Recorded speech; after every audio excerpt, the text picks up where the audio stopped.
Αναστήθη Κύριε ο Θεός μου, ότι εσύ βασιλεύεις εις τους αιώνας. May their memory be eternal. And it's a very good practice when we commemorate our beloved departed to also add a lot of names, just like Father read today. It is this kind of philanthropy and this kind of love from us that touches God. And God is all-powerful, and He can change the condition of another person in the other life based on our love, because He is moved by this kind of philanthropy, because He is indeed the merciful one. But in today's gospel, the memory of this very unfortunate rich man was not eternal. Actually, his name is not even seen in this parable. The poor man was Lazarus, he had a name, but the rich man did not even want to be remembered by God because of his lack of compassion, because of the fact that he was not written in the book of life. And many of us know that we will die someday. We know that up here, but we don't want to believe it. And the reason for that is because we were not created to die. We were created to live forever.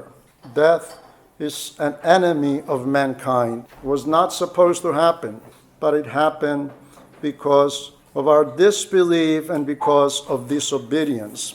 But now, after Christ, we don't go to necrotaphia, a place where we bury dead. We go to kimiteria. Cemetery is from the Greek word kimitirion, where people sleep. So after Christ, we don't have dead people. We have those who have fallen asleep. The body dies, but the soul is quite awake and quite aware, as we saw in this parable today. So we saw two people. The one was enslaved to his passions, to the terrible passion of selfishness, lack of compassion, indifference. Again, he was not an evil person, I guess. He could have thrown this poor man away from his property. At least he allowed him to be by his doorsteps. He could have called the guards and thrown him somewhere away from there. It's not that he had anything against him. He didn't care about him. He was so full of himself that he didn't think that this poor human being was eating from the crumbs of his table. Total indifference. And this is what happens when we become enslaved to the passion of greed, to the passion of luxury and wealth. Wealth is not bad in itself. We can do many great things with money.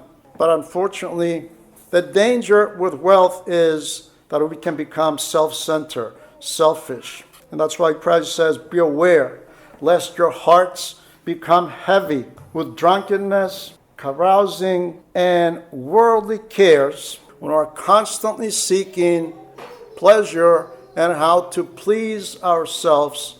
Then one of the dangers is lethe in Greek, or forgetfulness, where we become lethargic. Our soul becomes lethargic and does not think of the afterlife. And this is exactly what happened to this wealthy man who had it all. He dressed like a king, he ate like a king, but when he died, he was thrown in a grave and he was totally forgotten by those around him. But the poor Lazarus, who didn't go to paradise because he was poor. That was not, you can be poor and go to hell easily. When you grumble, when we curse, when we become miserable. But what made this poor man very blessed and virtuous, it was the fact that he had forbearance. He was patient, and he did not grumble. He did not curse the rich man or God for his bad luck, for his misfortune. But it was this patience and forbearance that got him into the bosom of Abraham. There's a story from the old country that there was a rich man in a village and a poor beggar, and they both died. And when they went up to St. Peter says to the rich man, here, you go in this shack. he told the poor man, you go to this 2-story colonial. Now this is just a story, okay? It's not biblical. You go to this 2-story colonial, and the rich man says, hey, well, wait a second, there's a mistake here. He was living in a shack. I was in a 2-story colonial on earth. He says, yeah, I know that.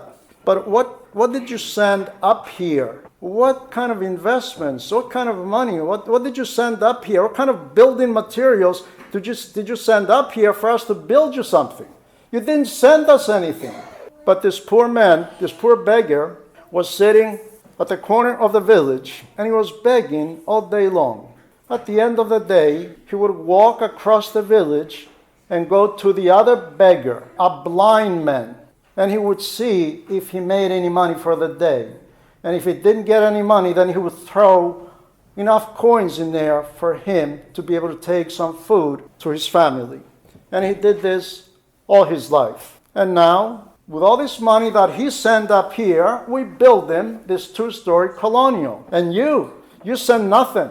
And you wouldn't even have this shack. But your servant, that poor girl that you had, she would take your leftovers and take it next door to the widow with the 6 children.